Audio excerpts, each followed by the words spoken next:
How did a girl who was brought by her parents to the United States from Lebanon, your home country, schooled in the United States, clearly smart, went to university in Texas, read history, how did you get involved with the sex porn industry?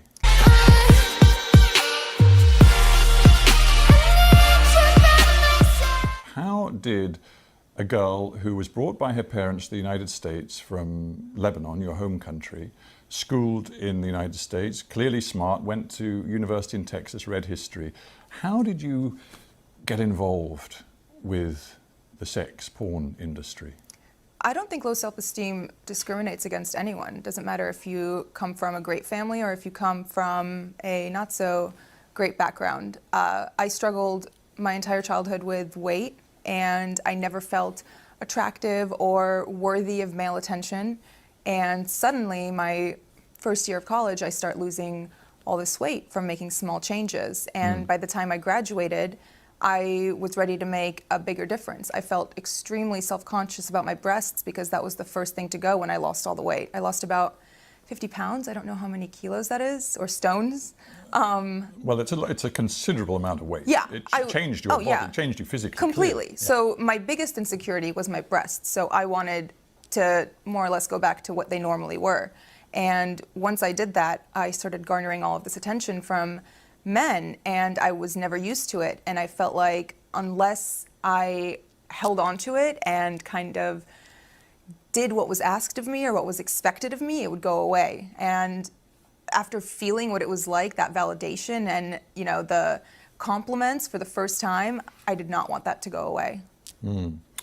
You were spotted, I think, on a street. I mean, there you were a young graduate wanting to sort of find a job, and you were spotted on a street by a guy who said, I can work with you, and clearly he opened up and said, it's the porn business. What was it in you that far from running away, was drawn into it? It wasn't, that's not how it was. It wasn't just, hey, do you want to come do porn? It was more so, oh, you're beautiful. Like, would you like to do some modeling? Oh, you know, you have a great body. Like, I think you'd be great in nude modeling, things like that. And after I came and toured the studio, you know, it was very respectable. It was a gorgeous location. It was in Miami, in Doral, Florida. It was clean. Everyone who worked there was nice. All of their cubicles were decorated with family photos. Like, it was nothing dodgy or that made me uncomfortable. And after the first time I went in wasn't the first time I filmed a porn movie. It was the second time. The first time was more so, do you want to do this? Like, sign the paperwork, et cetera, et cetera. So these guys, they just saw you, frankly, as a money machine. Absolutely. But you still had no advisors, you had no lawyer, you had no nothing. So what 21-year-old has a lawyer on retainer? I'm just trying to get my head around how stressful this must have been, and whether even now, because you sit here so poised, and obviously a lot of time has passed and you've moved on, but do you think there is some sort of post-traumatic stress that is in you from this experience? Yes, and I think it kicks in mostly when I go out in public, because the stares I get, I feel like people can see through my clothes, and it brings me deep shame.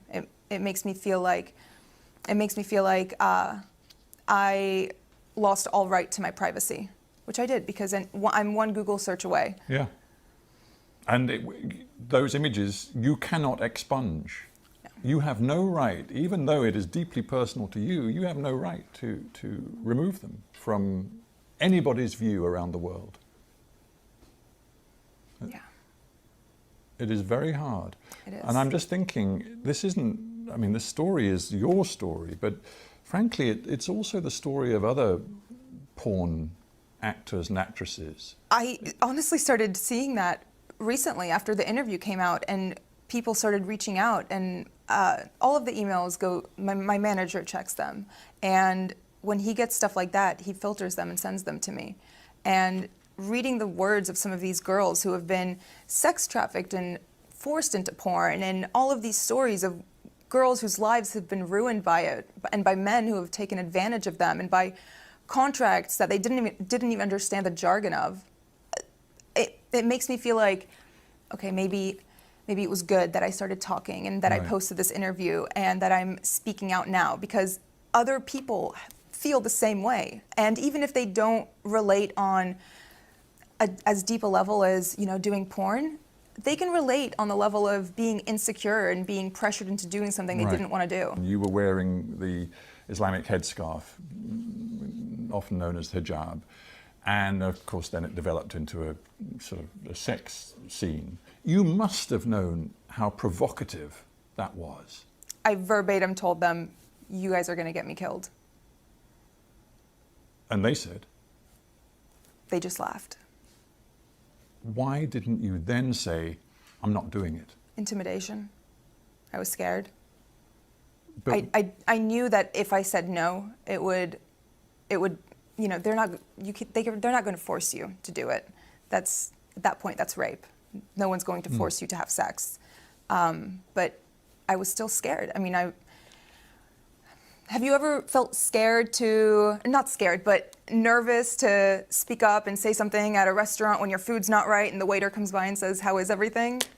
I was intimidated. I was nervous. We interview a lot of people, and many of them are middle-aged or older. It's great to have somebody in the studio who's only 26 years old. There is a school of thought which says that our culture as a whole, I'm not just talking about the United States or the UK, but many, many countries, is being pornified, and that young people in particular are so exposed to pornography, so young in their lives, that it's materially changing the way males and females relate to each other, the way they think about relationships in a potentially very corrosive, damaging way. What's your take on that? Of course it affects relationships. Porn addiction is very prevalent in America, and I'm sure here too. The things that men see in videos, they expect from the women in their lives, and that's just not reality. No one is going to be that perfect. تنويه: هذا الفيديو ليس من إنتاج هذه القناة، لقد قمنا فقط بترجمته وإعادة رفعه لأغراض تعليمية وترفيهية تحت مبدأ الاستخدام العادل. رابط الفيديو الأصلي موجود في الوصف.